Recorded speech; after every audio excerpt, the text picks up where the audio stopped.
Hi everyone, welcome back to one more beautiful mini vlog. So ನಾನು last mini ವ್ಲಾಗಲ್ಲೇ mention ಮಾಡಿದ್ದೆ, like ರೂಮ್ಗೆ ಎ ಸಿನ ಇನ್ಸ್ಟಾಲ್ ಮಾಡಿಸ್ತಿದ್ದೀವಿ ಅಂತ ಅಂದ್ಬಿಟ್ಟು. ಆ ಎ ಸಿನ ಹಾಕ್ಸೋದೊಂದಾಗಿದ್ರೆ ಅದನ್ನು ಕ್ಲೀನ್ ಮಾಡೋದಂತೂ ಇನ್ನೂ ದೊಡ್ಡ ತಲೆನೋವೇ ಆಗಿಬಿಡ್ತು ನನಗೆ. ಆ್ಯಂಡ್ ಸಿಕ್ಕಾಪಟ್ಟೆ ಮೈಕ್ರೋ ಪಾರ್ಟಿಕಲ್ಸ್ ಎಲ್ಲ ಫುಲ್ ತುಂಬ್ಕೊಂಡ್ಬಿಟ್ಟಿತ್ತು ರೂಮಲ್ಲಿ. ಆ್ಯಂಡ್ ಇದನ್ನೆಲ್ಲ ಕ್ಲೀನ್ ಮಾಡೋದಕ್ಕೆ ಇಟ್ ಆಲ್ಮೋಸ್ಟ್ 2 to 3 hours. ಪ್ರತಿಯೊಂದು ಕಾರ್ನರು ನೀಟಾಗಿ ಮಾಡಿಬಿಟ್ಟೆ. ಆ್ಯಂಡ್ ಅದಾದಮೇಲೆ ಫ್ರೆಶನ್ ಅಪ್ ಆಗಿ ರೆಡಿಯಾಗಿ ನಮ್ಮ ಫ್ರೆಂಡ್ ಮನೆಗೆ ಹೋಗಬೇಕಿತ್ತು ಅಂತ ಅಂದ್ಬಿಟ್ಟು ಅವ್ರ ಮನೆಗೆ ಹೋದ್ವಿ. And look at this cutie pi.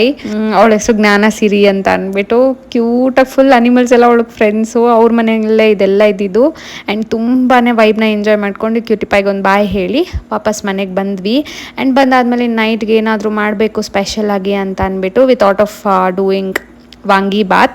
So ಗೊಜ್ಜು ಸಪ್ರೇಟ್, ಅನ್ನ ಸಪ್ರೇಟ್ ಮಾಡ್ತಿದ್ನಲ್ಲ, ಈ ಸೊಲ್ಲಿ 1 pot ರೆಸಿಪಿ ಮಾಡೋಣ ಅಂತ ರೆಡಿ ಮಾಡ್ಕೊಳ್ತಿದ್ದೆ. ಸೊ ಇದಕ್ಕೆ ಒಂದು ಕುಕ್ಕರಲ್ಲಿ ಎಲ್ಲ ಥರ ಹೋಲ್ ಸ್ಪೈಸಸ್ನ ಹಾಕ್ಕೊಂಡು 1 cup ಅಷ್ಟು ಅನಿಯನ್ಸ್ನ ಸೇರಿಸ್ಕೊಂಡು ಒಂದು 4 ರಿಂದ 5 ಸ್ಲಿಟೆಡ್ ಗ್ರೀನ್ ಚಿಲ್ಲೀಸ್ನ ಹಾಕ್ಕೊಂಡು ಚೆನ್ನಾಗಿ ಫ್ರೈ ಮಾಡಿದ್ದು ಆದಮೇಲೆ 1 cup ಅಷ್ಟು ಸಣ್ಣದಾಗಿ ಹಚ್ಕೊಂಡಿರೋ ಟೊಮ್ಯಾಟೊನ ಸೇರಿಸ್ಕೊಂಡು ಫ್ರೈ ಮಾಡಬೇಕಾಗುತ್ತೆ.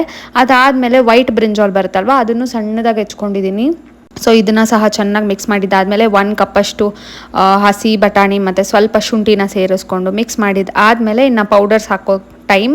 ಸೊ ಇದಕ್ಕೆ ವಾಂಗಿಬಾತ್ ಪೌಡರ್, ಸ್ವಲ್ಪ ಗರಂ ಮಸಾಲ ಮತ್ತು 1 ಸ್ಪೂನಷ್ಟು ಧನಿಯಾ ಪೌಡರ್ ಮತ್ತು ರುಚಿಗೆ ತಕ್ಕಷ್ಟು ಉಪ್ಪನ್ನ ಸೇರಿಸಿ ಚೆನ್ನಾಗಿ ಮಿಕ್ಸ್ ಮಾಡ್ಕೊಂಡಿದ್ದು ಆದಮೇಲೆ ನಾನು half basmati and half Sona ಮಸರಿನ ತೊಗೊಂಡಿದ್ದೀನಿ. ಸೊ ಇದನ್ನೆಲ್ಲ ಹಾಕಿ ಚೆನ್ನಾಗಿ ಮಿಕ್ಸ್ ಮಾಡ್ಕೊಂಡಿದ್ದು ಆದಮೇಲೆ ಎಷ್ಟು ಬೇಕೋ ಅಷ್ಟು ನೀರನ್ನ ಸೇರಿಸ್ಕೊಂಡು ಲಾಸ್ಟಲ್ಲಿ ಕೊತ್ತಂಬರಿ ಸೊಪ್ಪು ಮತ್ತು ತುಪ್ಪನ ಹಾಕಿ ಲಿಡ್ನ ಕ್ಲೋಸ್ ಮಾಡಿ ಬೇಯಿಸಿದ್ರೆ ಮುಗೀತು. ಆ್ಯಂಡ್ 3 ವಿಸಲ್ಸಲ್ಲಿ ತುಂಬಾ ಟೇಸ್ಟಿಯಾಗಿರೋ ವಾಂಗಿಬಾತ್ ರೆಡಿ. ಆ್ಯಂಡ್ ಇದ್ರ ಜೊತೆಗೆ ಪೈನಾಪಲ್ ಬಾರ್ಬಿಕ್ಯೂನ ಸಹ ಮಾಡಿಕೊಂಡೆ and with pineapple juice. So ಇದಾಗಿತ್ತು ನಮ್ಮ ಟೇಸ್ಟಿಯ dinner recipe. Thank you so much for watching. Follow for more content. Bye bye.